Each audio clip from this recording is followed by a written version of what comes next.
नमस्कार। आज हमारे पास ना बिहार की राजनीति में जो आजकल चल रहा है, उससे जुड़े कुछ रिपोर्ट्स और लेख हैं। हाँ, बिल्कुल। ये जो वोटर अधिकार यात्रा निकली है, जिसे कुछ लोग वोट चोर यात्रा भी कह रहे हैं। नाम तो काफी उत्तेजक दिए जा रहे हैं दोनों तरफ से। हाँ, तो आज इन्हीं स्रोतों से समझने की कोशिश करते हैं कि ये पूरा मामला आखिर है क्या, मतलब क्यों हो रही है ये यात्रा। बिल्कुल।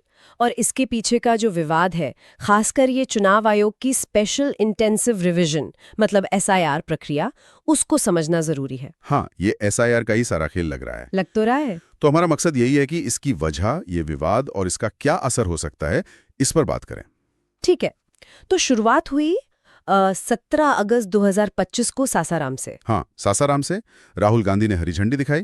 और मंच पर इंडिया ब्लॉक के बड़े नेता भी थे, जैसे लालू प्रसाद यादव, तेजस्वी यादव दल हैं, उनके नेता भी थे।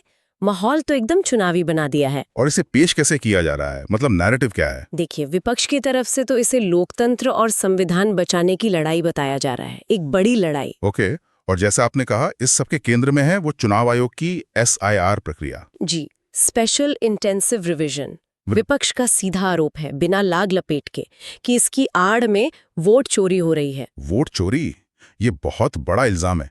मतलब उनका कहना है कि वोटरों के नाम हटाए जा रहे हैं। हाँ बिल्कुल, कि जो योग्य वोटर हैं उनके नाम लिस्ट से काटे जा रहे हैं इस प्रक्रिया के बहाने। तो फिर ये एसआईआर प्रक्रिया है क्या असल में? मतलब नॉर्मल वोटर लिस्ट वेरिफिकेशन से अलग कैसे है ये? देखिए, चुनाव आयोग ने 24 जून 2025 को बिहार में ये शुरू किया। जून में? अच्छा। हाँ, आयोग का कहना है कि मकसद है वोटर लिस्ट को अपडेट करना, जैसे डुप्लीकेट नाम हटाना, या जिनकी मृत्यु हो गई है या जो कहीं और शिफ्ट हो गए हैं उनके नाम हटाना। मतलब लिस्ट को साफ सुथरा बनाना। अगर मकसद लिस्ट साफ करना है तो फिर ये वोट चोरी का आरोप क्यों? दिक्कत कहाँ है? दिक्कत है दस्तावेजों को लेकर, यही सारा पेच है। अच्छा, क्या पेच है? इस एसआईआर प्रक्रिया में ना, अगर किसी को अपना नाम कंफर्म कराना है या नया नाम जुड़वाना है, हाँ। तो चुनाव आयोग ने आधार कार्ड और मौजूदा वोटर आईडी कार्ड को मान्य दस्तावेजों की लिस्ट से बाहर कर दिया है। क्या? आधार और वोटर आईडी बाहर? ये कैसे हो सकता है? हाँ, यही तो बात है।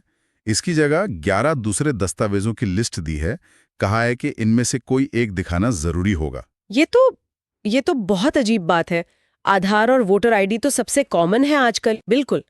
विपक्ष का मेन पॉइंट यही है कि आधार और वोटर आईडी, जो लगभग सबके पास हैं, उनको हटाकर आप 11 दूसरे दस्तावेज मांग रहे हैं। Passport, driving licence, MNREGA card, bank passbook वगैरह। हाँ, ये तो कई लोगों के पास नहीं होंगे, खासकर गांव देहात में या जो मजदूर वर्ग हैं। सही पकड़ा। विपक्ष कह रहा है कि ये जानबूझकर किया जा रहा है ताकि प्रवासी मजदूर, दिहाड़ी कामगार या जो गरीब तबके हैं, जिनके पास शायद इन 11 में से कोई एक दस्तावेज ना हो या बनवाना मुश्किल हो, वो वोट ना दे पाएं। तो उनका आरोप है कि ये एक तरह से उन्हें वोटिंग से बाहर करने की साजिश है। हाँ, सीधे तौर पर यही आरोप है। और शायद इसीलिए राहुल गांधी औरंगाबाद गए भी थे। अच्छा, औरंगाबाद में क्या हुआ? वहां उन्होंने कुछ ऐसे लोगों से मुलाकात की जिनके नाम कथित तौर पर लिस्ट से हटा दिए गए थे। मतलब मुद्दे को जमीन पर ले जाने की कोशिश। तो दूसरी तरफ का क्या कहना है? एनडीए वाले क्या कह रहे हैं? उनका कहना है कि ये सब विपक्ष का डर फैलाने का तरीका है, भ्रम फैला रहे हैं। वो कह रहे हैं कि एसआईआर प्रक्रिया नियमों के तहत है और ये सिर्फ लिस्ट साफ करने का एक एडमिनिस्ट्रेटिव काम है। लेकिन मामला सिर्फ बयानों तक नहीं रुका है। सुना है इंडिया ब्लॉक के नेता मुख्य चुनाव आयुक्त पर महाभियोग लाने की भी सोच रहे हैं। जी हाँ, बात वहां तक पहुंच गई है। स्थिति काफी तनावपूर्ण है। एक तरफ महाभियोग की बात, दूसरी तरफ चुनाव आयोग ने भी राहुल गांधी से कह दिया है कि भाई वोट चोरी का आरोप लगा रहे हो तो सबूत दो। ओहो, मतलब टकराव तो पूरा है। हाँ, टकराव तो चरम पर है। और ये यात्रा भी तो काफी लंबी चल रही है। 16 दिन, 1300 किलोमीटर से ज्यादा, 20 से ज्यादा जिले। हाँ, और समापन पटना में एक बड़ी रैली से होगा 1 सितंबर को। पूरे बिहार को मथने की तैयारी है एक तरह से। तो अगर संक्षेप में देखें, यात्रा का कारण है एसआईआर प्रक्रिया और वोट चोरी का आरोप। बिल्कुल। विवाद का केंद्र है आधार वोटर आईडी की जगह 11 दूसरे दस्तावेज मांगना। चुनाव आयोग कह रहा है लिस्ट साफ कर रहे हैं। और विपक्ष कह रहा है साजिश है, सत्ता पक्ष कह रहा है नियम है। और नतीजा? राजनीतिक घमासान, महाभियोग की बात और सबूतों की मांग। सही। ये सब बिहार चुनाव का मसला नहीं लगता। इसके मायने तो ज्यादा गहरे हैं। बिल्कुल।